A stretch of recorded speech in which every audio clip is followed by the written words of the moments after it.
Tonight, the hammer has fallen on 6 nominated senators of the Jubilee Party. The party's National Management Committee has expelled the 6 senators, among them Isaac Mwaura, Millicent, Omanga and Yiane. The leaders had faced disciplinary action over, among other things, insubordination and disloyalty to the party's leader, President Uhuru Kenyatta. And as Rita Tina reports, the expulsions take effect immediately amid an option for the 6 to move to court to halt the process. For a party that has been rocked in vicious wrangles, starring none other than Deputy President and Deputy Party Leader William Ruto against his boss, the head of state's camp, it has been a long road for the party's leadership trying to put its house in order. And in perhaps its most decisive verdict to date, the party late Monday afternoon, through the National Management Committee, expelled 6 nominated senators from the party.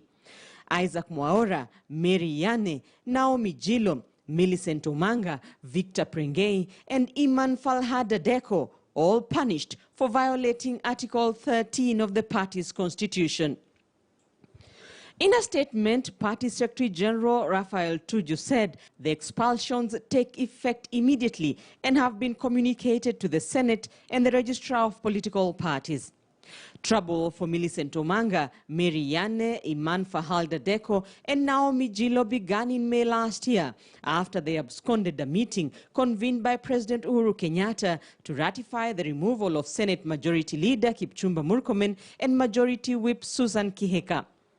The 6 had appeared before the party's disciplinary committee on accusations of flouting several provisions of the Jubilee Party, among others, blatant insubordination of the party boss, President Uhuru Kenyatta, and advancing the ideologies of other parties, the latter being in relation to the recently unveiled United Democratic Alliance, whose symbol is a wheelbarrow and which has become the hallmark of Deputy President William Ruto's 2022 presidential campaigns under the hustlers' narrative.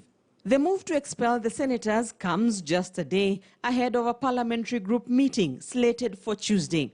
Curiously, the meeting has been convened by Deputy Whip Farihia Haji and not the Majority Chief Whip Irungu Kangata, who is also on the party's radar over his letter to President Uhuru Kenyatta warning that the BBI was unpopular on the Mount Kenya region. Analysts argue that swift court action by the 6 expelled senators is looming, but the party might move with speed to attempt and fill up their posts as the Senate reconvenes from recess later this week. Rita Tina, KTN News. Well, and so the only option now remaining for the 6 senators is